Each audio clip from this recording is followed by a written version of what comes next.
Hola, bienvenidas y bienvenidos a esta nueva sección de Franja Violeta. En esta ocasión tengo una gran invitada y vamos a hablar de un tema muy interesante. Gracias y bienvenidos a esta sección. Franja Violeta. Franja Violeta. Franja Violeta. Hola. Les doy la bienvenida a este nuevo espacio. En donde compartiré temas diversos desde la perspectiva de género. Fomentar los derechos humanos Y la igualdad entre las personas. Soy Fabiola Juárez. Franja Violeta. Está con nosotros Fiorella Calderón Cabrera, quien nació en la Ciudad de México en 1962. Ella cursó la carrera de Economía en la UNAM y también estudió la licenciatura en Sociología en la Universidad Mayor de San Simón en Cochabamba, Bolivia, y tiene una maestría en Mediación para la Igualdad de Oportunidades de la Universidad Jaime I en Valencia. Muchísimas gracias, Fiorella, por estar aquí y por esta invitación. Y dime, ¿cómo estás el día de hoy? Bueno, pues muchísimas gracias a ti y a Faro que nos dan esta oportunidad y este espacio. Muchísimas gracias. Pues al contrario, gracias a ti por estar con nosotros el día de hoy. Vamos a hablar de unos temas que se derivan de un libro que tú escribiste ya hace algún tiempo, pero es un libro que creo que sigue siendo muy actual. Son temas que no han sido agotados, son temas que tampoco han sido resueltos y son temas que siguen provocándonos la reflexión y siguen provocándonos espacios como este. Y el día de hoy quiero presentarles a todos ustedes este maravilloso libro que se llama Y parirás con dolor. Es un libro que nuestra querida Fiorella va a donar aquí a la biblioteca de Faro para todas aquellas y aquellos que quieran consultarlo, que quieran profundizar en el tema. Ya está aquí en el Faro. Y a propósito, y es justamente lo que nos provoca el día de hoy estar aquí en Franja Violeta, porque Y parirás con dolor yo cuando lo leí hace algún tiempo el título, me provocó mucha reflexión, pero también mucha curiosidad de por qué escribiste este libro, de dónde surge, cuál es lo que te provocó y te motivó, y por qué un título tan sugerente como Y parirás con dolor. Por favor, Fiorella. Bien, pues la inquietud nace de mi propia experiencia del parir. Tengo solo un hijo, o sea, he tenido solo un parto. Yo intenté hacer ejercicios, prepararme, entrenarme por cuenta propia, ya que en la ciudad de Cochabamba no existían escuelas del parto profiláctico y yo tenía solo un libro y como autodidacta lo intenté, pero no tuve eco más allá de quien fue mi compañero y el padre de mi hijo, y no así del ginecólogo ni del entorno, ¿no? Entonces me quedé pensando sobre este tema y conocí, aparte, trabajé muchos años en los barrios marginales, así se dice allá en Bolivia, barrios, no colonias, los barrios marginales con distintos grupos de mujeres artesanas, mujeres que eran esposas de mineros relocalizados, es decir, que quedaron sin empleo y migraron a la ciudad de Cochabamba. Y bueno, uno de los potenciales y capital social de Bolivia es la organización social, así que una gran variedad de grupos de mujeres, y conocí parteras que seguían atendiendo en casa a las mujeres, y ahí fui que descubrí pues un mundo muy distinto del cual yo provenía, que es la gran Ciudad de México, y que allá todavía más de la mitad de las mujeres en los barrios periurbanos, periféricos, todavía seguían teniendo la atención de sus partos en sus casas. Entonces para mí fue como, bueno, desde la perspectiva sociológica, para mí fue así como un descubrimiento, ¿no? Yo venía de una ciudad superurbana, como me gusta decirle, del megacaos planetario, Ciudad de México, antes Distrito Federal, y eso me llamó la atención. Entonces, tanto la práctica de estas señoras parteras, así como una obstetra suiza que conformó una escuela de parteras y que tenía un sinnúmero de problemas con las autoridades de salud para darles el reconocimiento de expertas parteras a las señoras que conformaban esta escuela. Entonces de ahí salió la inquietud y hice mi tesis de sociología justo para titularme con este tema. ¿Cómo surge el nombre en sí? Bueno, en el marco teórico pues investigas, y no solo investigas bibliográficamente, sino el entorno te dice que el imaginario de el nacer la vida tiene que ser dolorosa. Y sabemos que hay un mandato bíblico en San Juan, que es: y parirás a tus hijos con dolor. Y quien me sugirió el título como tal, pues fue el papá de mi hijo, ¿no? Que también era sociólogo, y me dijo: déjale y parirás con dolor. Y le digo: no, porque se van a asustar cuando vean el título, ¿no? Exacto. No se me hacía como muy didáctico, pero sin embargo dije: es fuerte, es contundente, y quien se acerque pues ya descubrirá de qué se trata. Sí, porque en el subtítulo de este maravilloso libro es exploración sobre el manejo bioético del cuerpo femenino en la cesárea y el parto. Entonces, realmente es un tema, es un título que yo cuando lo leí hace ya algunos años, a mí en ese entonces todavía yo no tenía hijos, ¿no? Pero me sentía muy identificada por las experiencias y por las historias que giran alrededor de este tema, de nuestras madres, de nuestras abuelas, de la tía, de la prima, ¿no? Y de pronto todas van en el mismo sentido, ¿no? Todas, el eje es el dolor, el sufrimiento. Es cierto, la Ciudad de México tiene hace algunos años, pero ahora actualmente, de alguna manera hay institutos, hay espacios, hay un cierto reconocimiento a las parteras de su conocimiento. Sin embargo, es una lucha constante de estar luchando, estar poniendo en la mesa de que la atención materno-infantil es un tema importantísimo y de vida, y en el cual, a pesar de tener esta ciudad como la que tenemos, la estadística es alarmante. Muchas siguen muriendo, ¿no?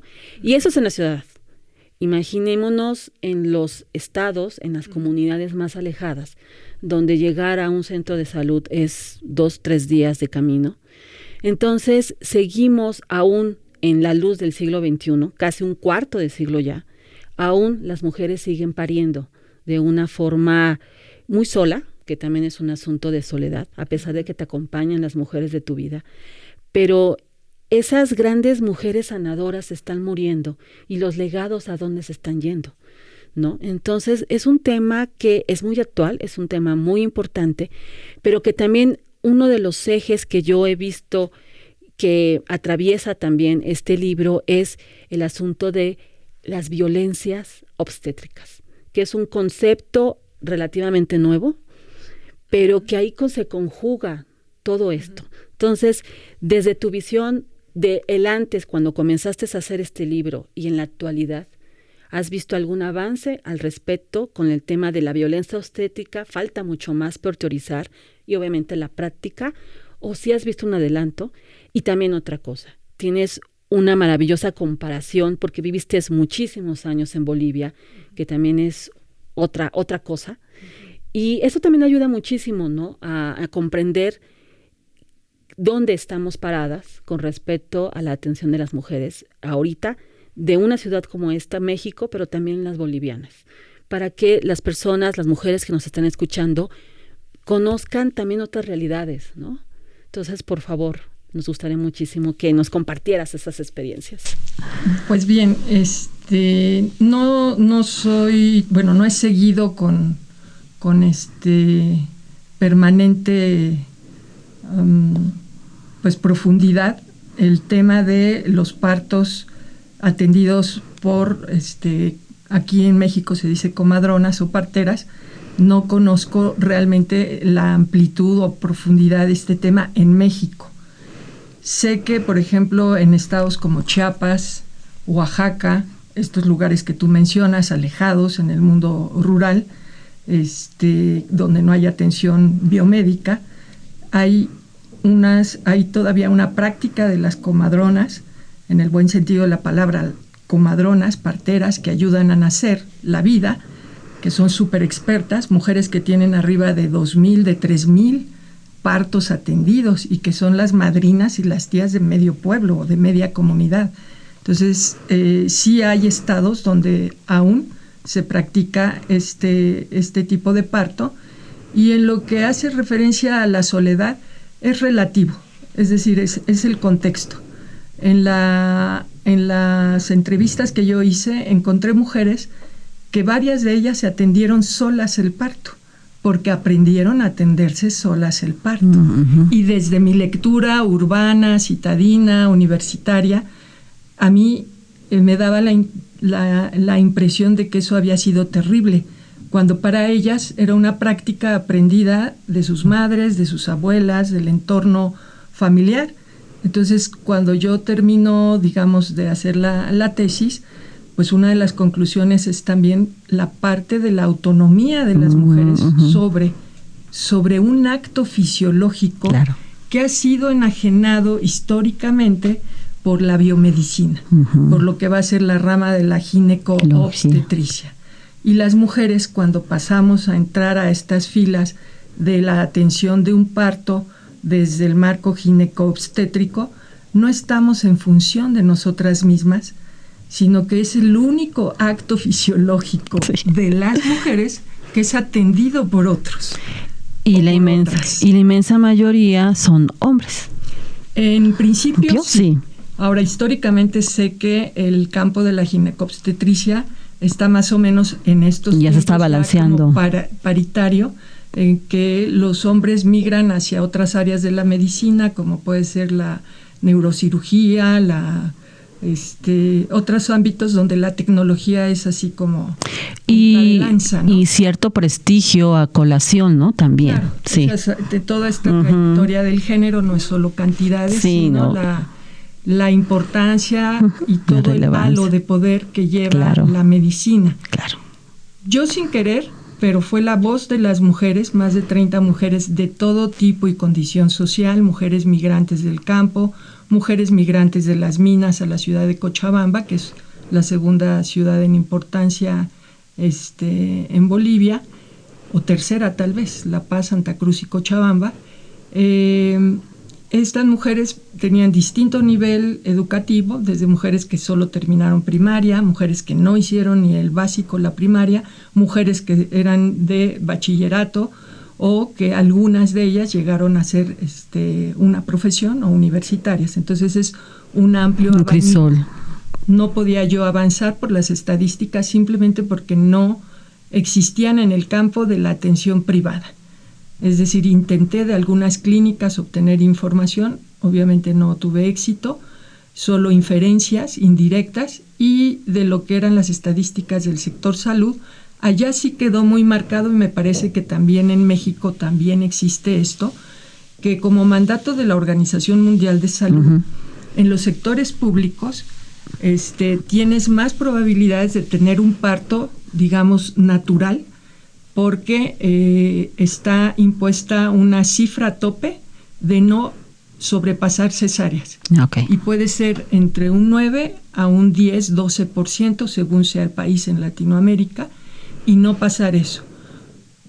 Tanto por la salud de las mujeres mismas como por los costes.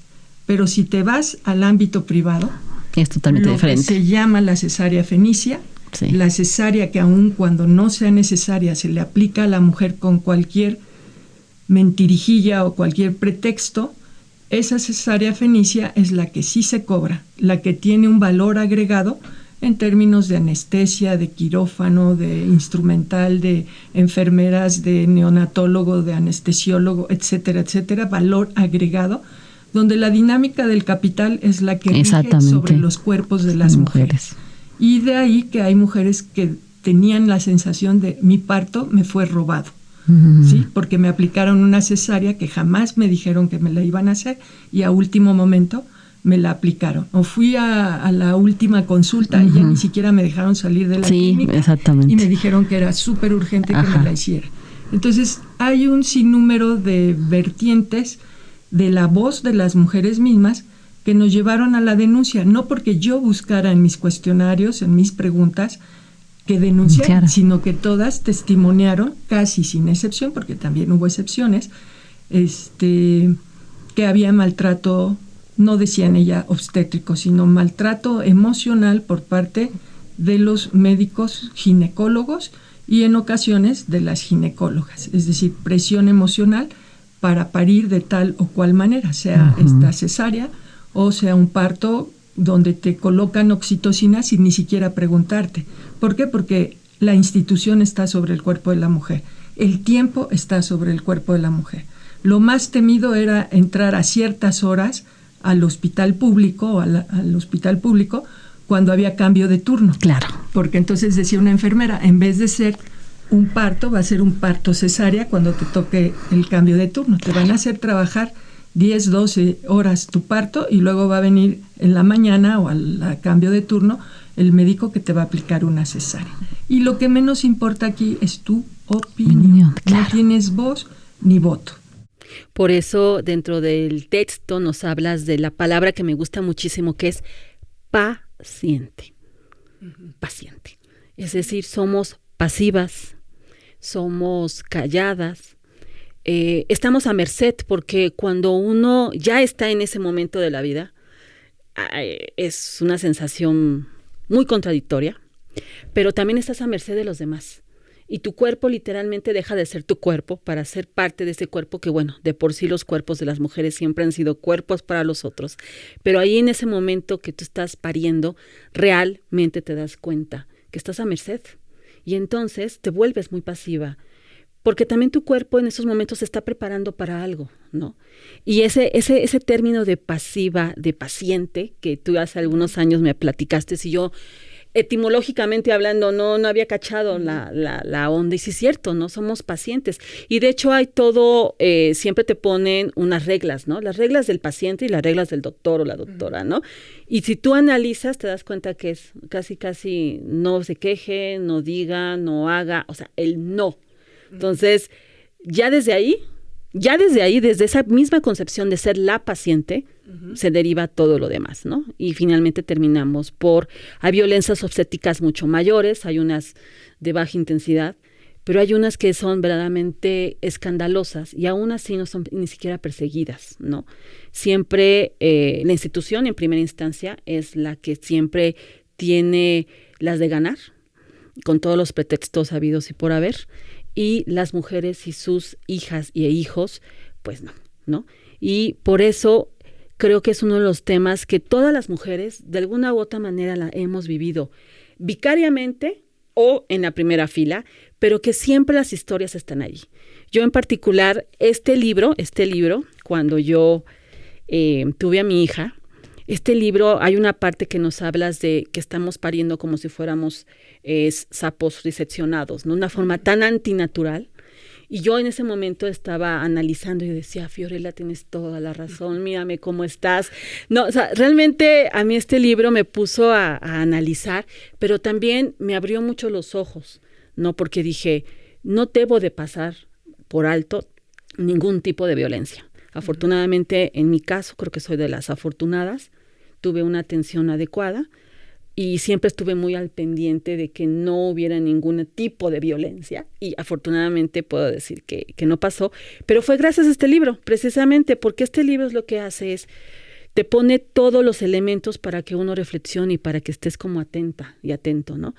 Pero también hay otro eje que creo que también es importantísimo y es el derecho, un derecho primero al cuerpo de las mujeres y los derechos sexuales y reproductivos, que es uno de los derechos que el movimiento feminista, todos los movimientos feministas hemos impulsado, llevado adelante y que también hay mucho todavía por hacer, ¿no? Y el primero y el más esencial es lo que acabas de decirnos, el cuerpo de las mujeres a merced de quienes están, ¿no? Y tú lo vistes, tú lo estudiaste. Con respecto a los derechos sexuales y reproductivos. Pues mira, como tal, la tesis no tocó el tema explícitamente jurídico. Soy socióloga. Allá apenas si empezaba a vislumbrarse algo entre este contraste de quienes quieren parir todavía en su casa por muchos motivos y de quienes querían probar, porque allá apenas iniciaba en Bolivia la atención del parto en sectores públicos. Se pagaba una suma simbólica por atenderse de manera de ir cooptando. Entonces, allá todavía era muy evidente. En Bolivia, más del 62-64% de la población es indígena. O sea, y es más, no les dices etnias, ellas se autodenominan naciones, ¿no? Uh-huh. Ya conocemos pues el proceso histórico relativamente reciente de Bolivia respecto a los cambios políticos en el país, pero sí existía como esta, no diríamos abierta competencia, pero sí un interés muy marcado por parte del sistema biomédico público de cooptar a las parturientas, sobre todo en las ciudades. En aras a lo científico, en aras al desarrollo, en aras a qué es lo mejor, en aras a pensar de que en el campo la mortalidad de las mujeres en parto era mayor, esta sí es una estadística evidente, pero no comparada con la atención de los partos. Ahí todavía no tenemos estadística real. Bueno, en ese entonces que yo empecé a hacer esta investigación, no existía esta información. Me es grato saber que el libro a ti te ayudó. No sabía, no habíamos compartido esto. Ahora se presta el espacio de que a ti te ayudó para estar como más a la expectativa y al cuidado de ti mismo. Uh-huh. El proceso de empoderarnos de nuestro cuerpo, por decir la palabra empoderarnos, sí. A otras les gustará otra palabra, pero, no lo sé, pero es muy... esto de la decisión de sí misma sobre nosotras es un proceso que es difícil de generalizar, porque tenemos a todas esas mujeres que aquí en México durante años han tenido y buscado alternativas para tener a sus hijos, desde el parto profiláctico, y sé que existen múltiples opciones, aún marginadas comparadas con la atención tanto del sistema público como de la iniciativa privada, ¿no? Entonces, en ese sentido, el derecho de las mujeres, primero, a ser bien informadas y a tener capacidad de decisión hasta donde el margen lo permite. Claro. Es verdad que no lo sabes todo, es verdad que a lo mejor sí hay cesáreas necesarias, que son las que se aplican en el sector público. Una cesárea realmente necesaria será aplicada, pero no así en el sector privado. Tenemos ciudades enteras en Brasil y en distintos lados de América Latina donde las cesáreas se han convertido en una especie de statu quo. Sí, exactamente. Es decir, una forma de nacer la vida con cierto estatus, con cierto nivel de yo no voy a parir como una especie de casi de animal, ¿no? Eso se queda para mujeres que no tienen como nuestro nivel. Entonces, detrás también del parto doloroso, del parto con dolor, hay un imaginario, un mandato judeocristiano de tendrás que parir con dolor, y también existe todo un imaginario sobre el tema de la cesárea. Entonces, hablando con un ginecólogo me decía, pues sí, hay veces que nosotros prescribimos por necesidad, por precaución, una cesárea, sabiendo los riesgos que también ello conlleva. Pero también tenemos pacientes que se vienen a autoprescribir una cesárea. Exactamente. Exigen, sí. Porque tienen mucho miedo al dolor. Al dolor. Tienen miedo al dolor, y existen también un sinnúmero de opiniones de por qué quiero parir, cómo no parir, sino cómo nacer a mi hijo con cesárea. Porque tengo terror del dolor, porque quiero conservar la elasticidad de la vagina para el placer. Ya la pregunta era, ¿el placer tuyo o el placer de solo él? ¿Quién la prescribió, tú o la Exactamente. pareja? En fin, hay un imaginario en los dos polos, ¿no? Entonces, esto es variado, está por escribirse mucho al respecto, muchísimo. Por descubrirse mucho al respecto, porque es como una especie de caja de Pandora. Exactamente, también, ¿no? exactamente. Es decir, la voz de las mujeres, los ginecólogos no la escuchan o la pasan por alto. En el marco teórico, retomé a Michel Foucault con el nacimiento de la clínica, y ahí justamente él analiza toda esta situación de la relación médico-paciente, y el paciente será prácticamente un ser a disposición de delegar el poder al que sabe. Exactamente. Y entonces la clínica nace por parte de los médicos, mucho observar, mucho ver, mucho oír el cuerpo ellos, no escuchar al paciente, oír con el estetoscopio, con todo lo que son los instrumentos, que ahora es la parafernalia lógica maravillosa, cuerpos, que tal vez no sea tan necesaria, porque el cuerpo sabe trabajar por sí mismo, es un acto fisiológico que la cultura lo ha hecho asistido, y más en este sistema capitalista, pues decíamos, tiene valor agregado, ¿no? Exactamente. Eso es de lo que tenemos que estar como alertas.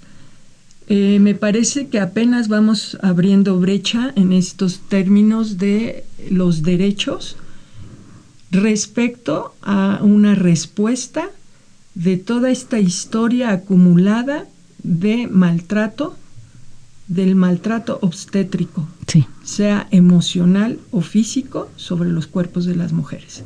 Cuando decimos emocional es, por ejemplo, nos decía una mujer en sus testimonios, yo no grité en mi parto, aunque tenía ganas de hacerlo porque me dolía mucho, pero no grité porque el doctor cada vez me recordaba y me gritaba frente a todos los demás ahí asistentes a mi parto, que cállate porque por donde pecas, pagas. Exactamente. Ese tipo de violencia emocional que no solo viene de la voz de los ginecólogos, hombres o ginecólogas, sino de las enfermeras y de los asistentes, el de sentirte en una especie de quirófano por donde todo el mundo que pase puede hacerte un tacto, o pueden estar jugando con tu placenta una vez que te la sacaron enfrente de la mujer, pueden estar escuchando música cuando te están aplicando la cesárea, y tú jamás eres un interlocutor, eres poco menos que un bulto en el proceso para el ambiente de los médicos. Entonces el tema ético,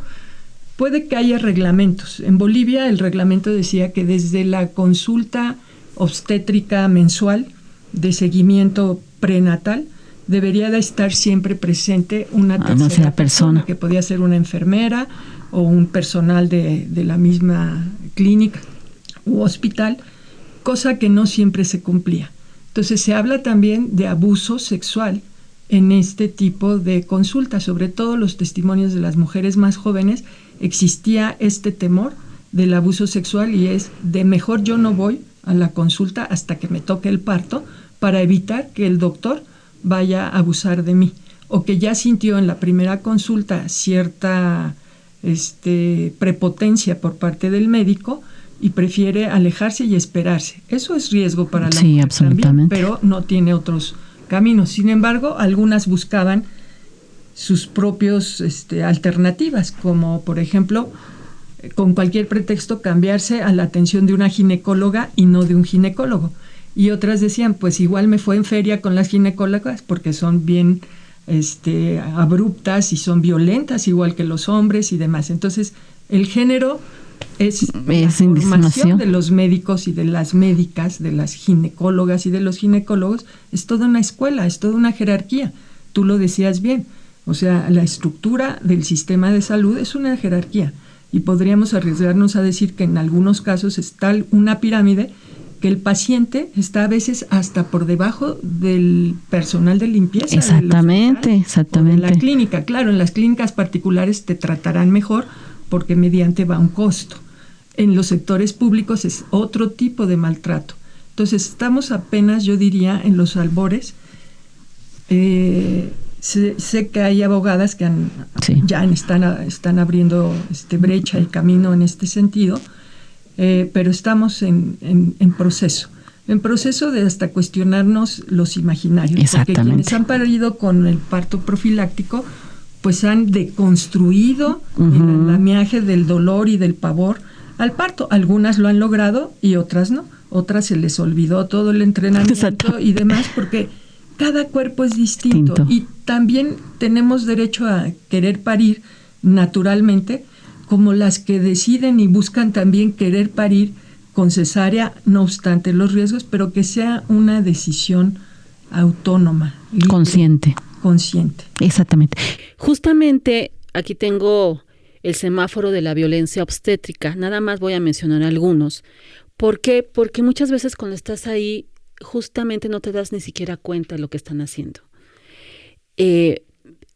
es tanto la manipulación que se maneja y aparte los términos, ¿no? También a mí me genera mucha problemática los términos, las parturientas, la que das a luz, o sea, son tantos conceptos y como que hacen un aro de romanticismo, como tú lo acabas de decir también, ¿no? Pero la violencia está ahí. Y aquí tengo justamente el semáforo de la violencia obstétrica y el primero que mencionan es amenazas al caso de no grites, ¿no? Que ese es como el clásico. Si ustedes nos están escuchando y nos verán próximamente en este espacio, ese es uno de los clásicos, ¿no? Es que a mi abuelita le dijeron, a mi tía le dijeron, no grites, porque y conceptos muy sordos, muy violentos, de una sexualidad erótica, pero también de un sentido de la culpa. Hablando de y parirás con dolor, ¿no? Nuevamente la culpa está ahí, ¿no? O sea, tú quisiste estar aquí, pues es la cruz de tu dolor, ¿no? Entonces, ese es uno de los elementos. Y otro es tardarse en la atención, justamente, que es lo que también muchos de nosotros vemos. ¿Cuántos casos ha habido de mujeres que han parido? Que ese es el concepto adecuado, que ahorita también nos lo ampliarán. ¿Cuál es el adecuado concepto? En los pasillos, en los pasillos, ¿no? Y el máximo es justamente dejarte, por ejemplo, cuando estás en cirugía, porque finalmente la cesárea es una cirugía, dejarte gasas o un mal manejo también de todos estos elementos, infecciones y no. Entonces, son tantos elementos que nosotros las mujeres siempre estamos como a merced. Y muchas de nosotras cuando terminamos de parir, que viene otra segunda etapa, y en los últimos años inclusive lo he notado más. 2, ha aumentado los casos de embarazos prematuros, que en lo personal, yo tuve un embarazo prematuro y noté una alza enorme y creo que es un tema de análisis, porque ¿qué está pasando? ¿Por qué se están dando este tipo de fenómenos? Y el otro fenómeno que también es la alza de las cesáreas, pero en el ámbito privado, lo acabas de decir también, es un asunto también de clase. Yo quiero que me hagan mi cesárea y me la hagan bonita y surcidita porque voy a mostrar mi cuerpo, ¿no? Y también se ha vuelto ya un asunto de clase, un asunto de poder. Yo puedo hacerme una cesárea porque tengo los elementos, ¿no? Aparentemente te garantizan una buena atención y a veces no es relativamente, pero se evitan algunas demandas, ¿no? Lo que no pasa en el sector público, ¿no? Entonces, nuevamente el asunto de los derechos jurídicos, pues unas tienen más, otras menos, pero también es una alza en este sentido, ¿no? Una difusión masiva de que es preferible una cesárea, aunque no lo necesites, pero también ha habido una alza. ¿Y qué está sucediendo con este asunto? Y la otra es una alza en el sentido de los casos de mayor violencia de las y los médicos. Y no solamente son los médicos, son las enfermeras, enfermeros, son los anestesiólogos. O sea, todo el mundo te maltrata, todo el mundo inclusive cuando las mujeres, por algunas circunstancias, están nuestros pequeños en incubadoras y tienes que ir a amamantar, ¿no? También hay un asunto de violencia emergente, de tienes que sacar la leche para que tu hijo nazca y tú en ese momento estás tan en shock, tan cansada, porque también hay muchas cosas, estás cansada, estás en shock, tuviste un parto diferente y levántate y tienes que ir a atender a tu hijo. No hay una contención, ni emocional, mucho menos física. Y después viene la alza, que es el tercer elemento, que es las depresiones posparto. Yo creo que también es uno de los elementos que no se ha analizado a profundidad, o al menos no lo he notado. Pero ¿qué está pasando? ¿Por qué las mujeres estamos entrando a que finalmente es una violencia emocional, a estas depresiones posparto tan altas? Se supone, dentro del romanticismo, que nuestros hijos y nuestras hijas son una alegría y de pronto no pasa eso. ¿Qué está pasando? Es un asunto biológico, es un asunto emocional y eso también lo he notado en los últimos años. ¿Qué está pasando? ¿Nos están medicando para qué? ¿no? Entonces son tantos elementos que de esta investigación que tú hiciste, de esta tesis, hoy a la luz, ha habido más, que yo me sigo preguntando, ¿no? ¿En qué hemos avanzado?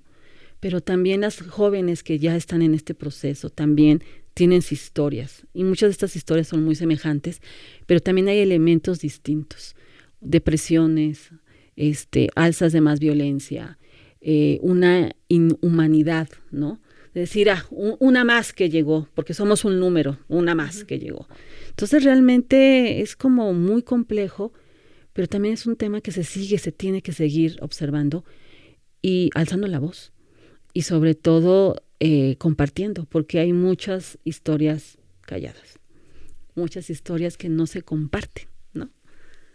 Pues sí, dentro de las múltiples preguntas que me estás haciendo, no manejo ahorita estadísticamente, es lo que tú percibes como antropóloga también, tu práctica misma, el contacto con mujeres.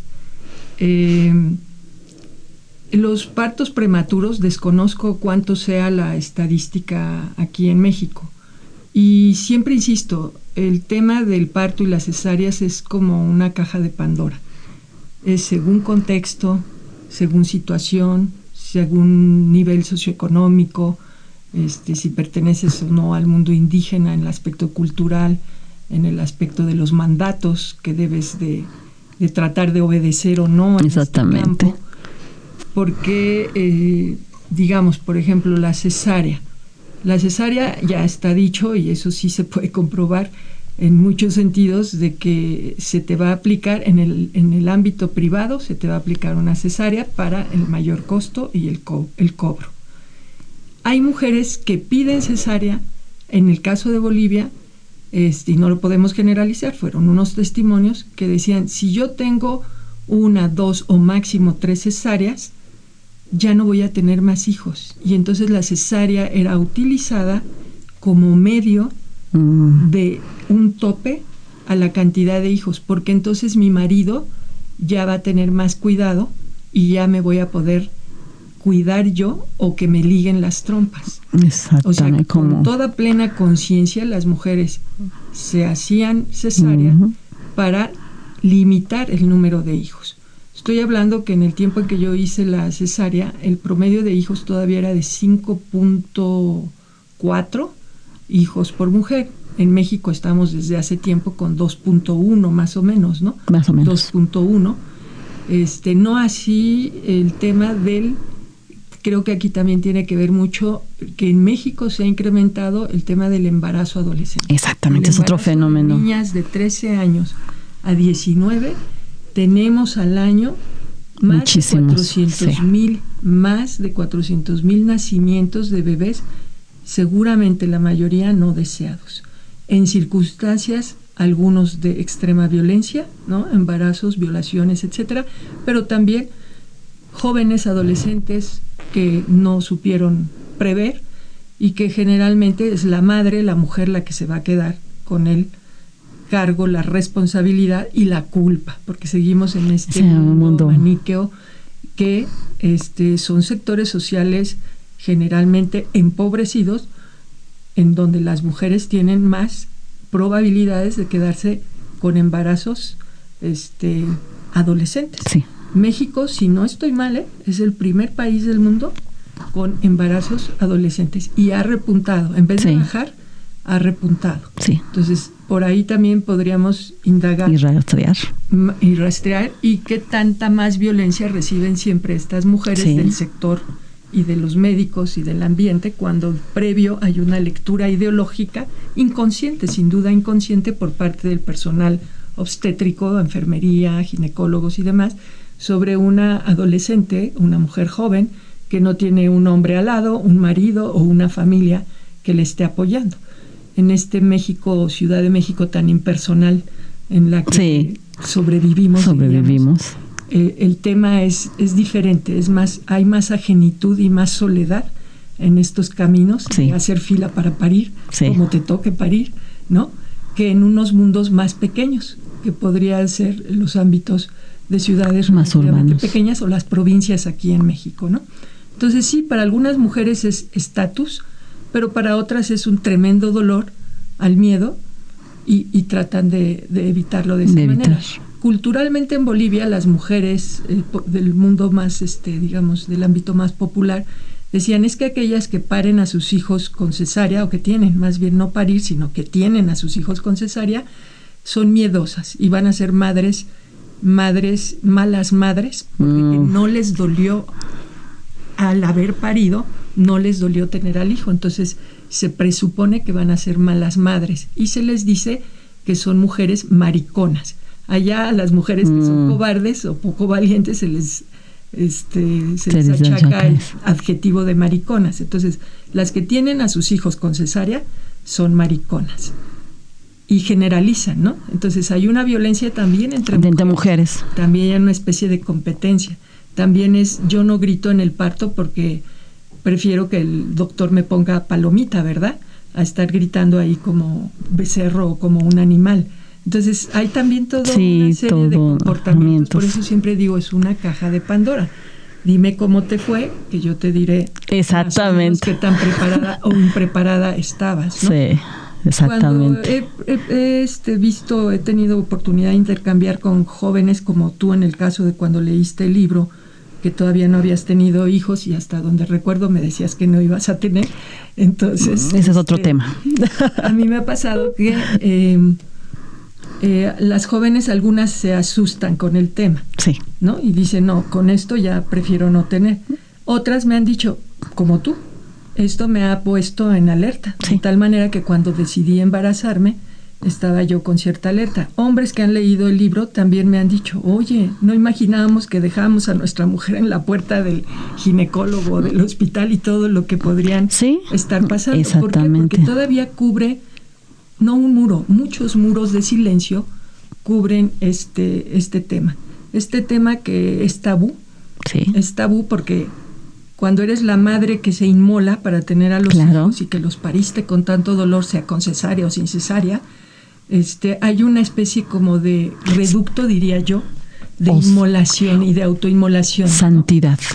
¿No? Sí, la madre que sufre todo por sus hijos. Exactamente. Y es parte del imaginario. Y que tú dices, es reducto porque pues es casi que lo único que de repente te dejan para ser medio una heroína. Exactamente. Exactamente. Entonces, hay un sinnúmero de complejidades antropológicamente hablando. Me imagino que sí, antropológicamente hay mucha información de prácticas diversas. Claro.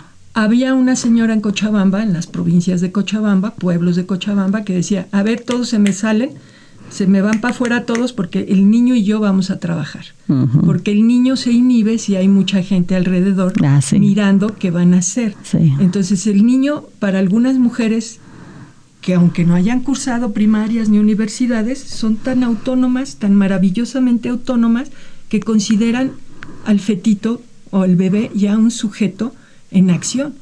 Desde ya, María del Carmen Brión, que es una activista excelente de trabajo en Argentina, ella dice que hay un médico alemán que desde los años 90 está tratando de difundir que tanto la mujer como el niño empiezan a producir endorfinas para este proceso. Es un proceso fisiológico de los más difíciles, sin duda, ¿no?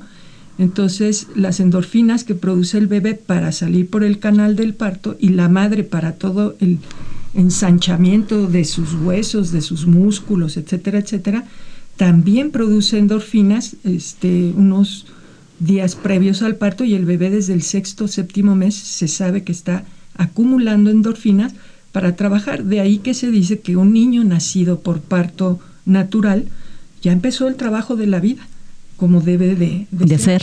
Y sin embargo, en el imaginario de las cesáreas había una mujer que decía, yo prefiero que mis hijos nazcan por cesárea porque ya no nacen hinchados, porque ya no se lastiman al nacer, porque están todos rosaditos y bonitos.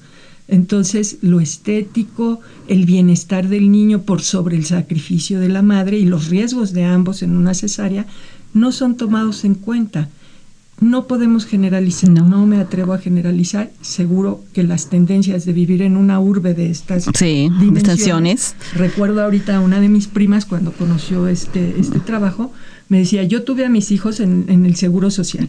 Dice, y la primera hija a mí lo que me daba era por ponerme de 4 patas sobre la camilla en la que me tenían y empezar a jadear como animal, pero así me sentía muy a gusto y así no me dolían las contracciones, no tenía tanto dolor. Pero cuando me vieron las enfermeras y los enfermeros que yo andaba haciendo esos desmanes encima de la camilla donde me tenían formada para mi turno, porque era Seguro Social de la Ciudad ¿Comprenderán de México, ustedes? pues prácticamente vinieron a casi a amordazarme y a ponerme de cúbito supino. El cúbito supino es panza arriba, con toda la espalda abajo, exactamente al contrario de lo que es la práctica natural de la ley de la gravedad para que nazcan nuestros hijos. Entonces estamos a merced desde el siglo XIX, XVIII, cuando alguna ginecóloga o ginecólogo, más bien ginecólogo, puso en esa posición a las mujeres y algunas de ellas testimoniaron de que los doctores decían, amárrenle los brazos o amárrale el brazo completo al cuerpo y el que tiene el suero déjalo fuera. Y una dijo, ¿por qué, doctor? ¿Por qué me amarra? Porque me puedes rasguñar o me puedes agredir, entonces lo voy a prever, ¿no? Entonces, esta indefensión es parte de lo que se debe de indagar y que seguro ya está indagado. Tú estás hablando del semáforo, de la alerta del maltrato obstétrico. Y es un trabajo para hombres y para mujeres dentro del campo de la estructura vertical, patriarcal, del sistema de salud aquí, acullá y más allá, excepto países como Japón, donde con toda la tecnología ellos siguen practicando un parto humanizado. Holanda, Países Bajos, donde si la mujer quiere parir en casa, tiene la ambulancia en la puerta por si acaso se necesita llevarla corriendo, pero tiene a la obstetra partera, tiene a su esposo al lado, a sus familiares, a sus amigos, en un parto acompañado. Entonces, estamos como a la inversa. Lo que aquí llamamos desarrollo en América Latina, allá ya van en reversa de esos, entre comillas, desarrollos de la ginecobstetricia y el manejo biomédico de los cuerpos inertes. De los cuerpos inertes. Y no me atrevo a decir que todo sea inercia. Felizmente hubo muchas mujeres que buscaron y pelearon, ¿no? Había una mujer que había como 10 o 7 personas en la sala del quirófano y le dijo al doctor, ¿y a estos quién los invitó? Exactamente. O sea, sálganse, yo aquí nada más quiero a la enfermera, al anestesiólogo por si se necesita y a mi ginecobstetra, y los demás mirones se me van afuera porque yo no los invité.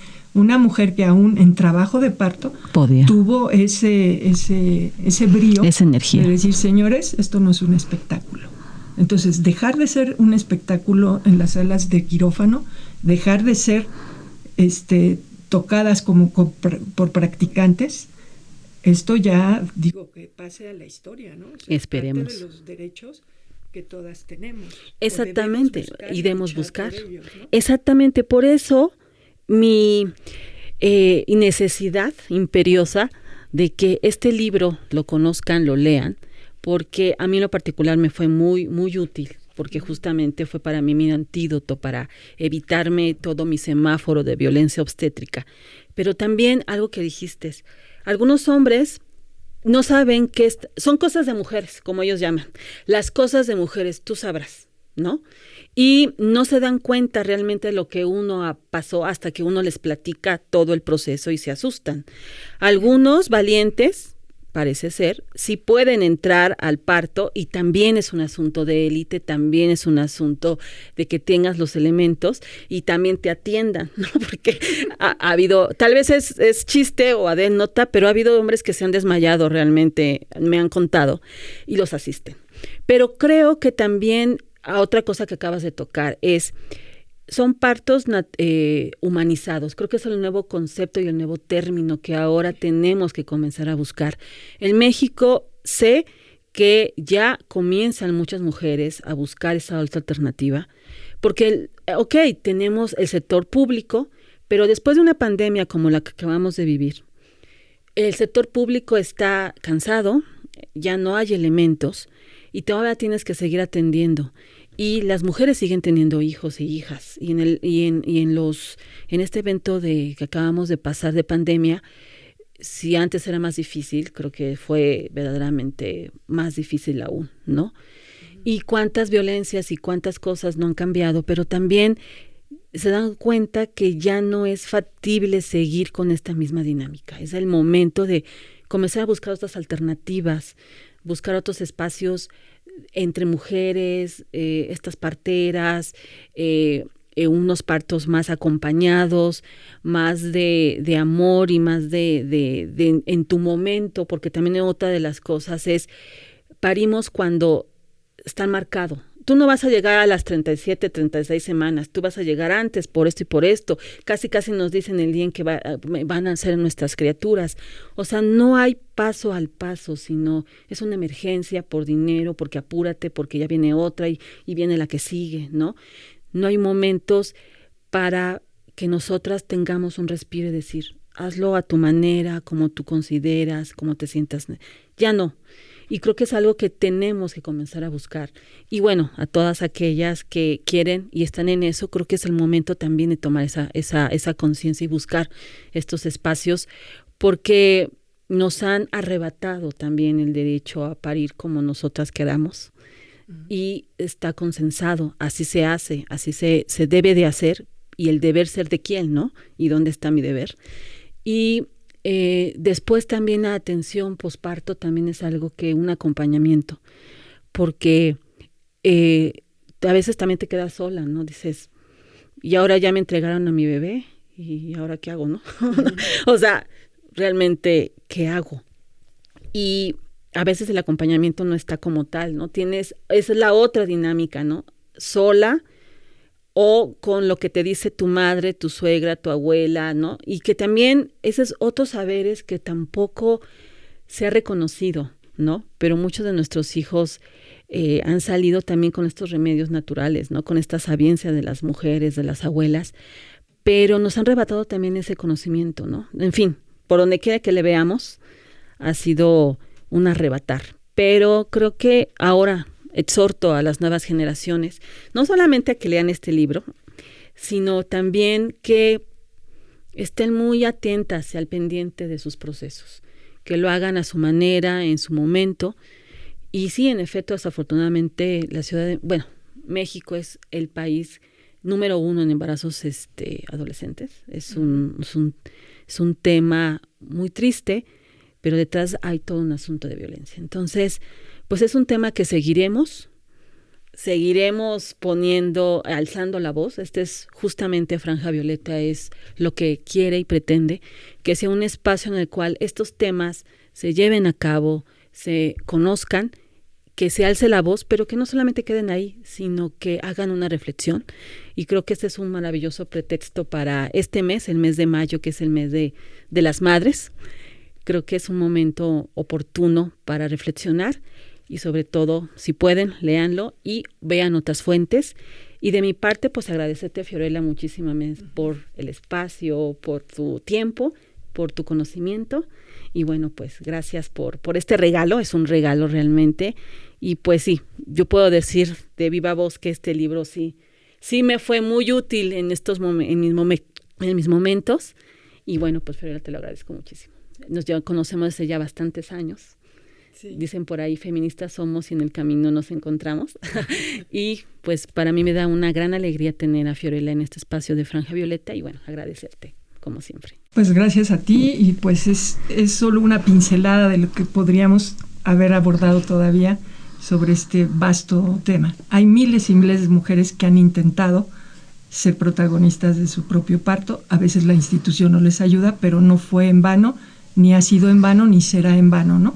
Hay que seguir abriendo brecha, no hay más. Sí, yo creo que el simple hecho de que en estos momentos pongamos en la mesa este tema es que hemos avanzado mucho. Los silencios no necesariamente son buenos. Muchísimas gracias a todos ustedes y hasta la próxima.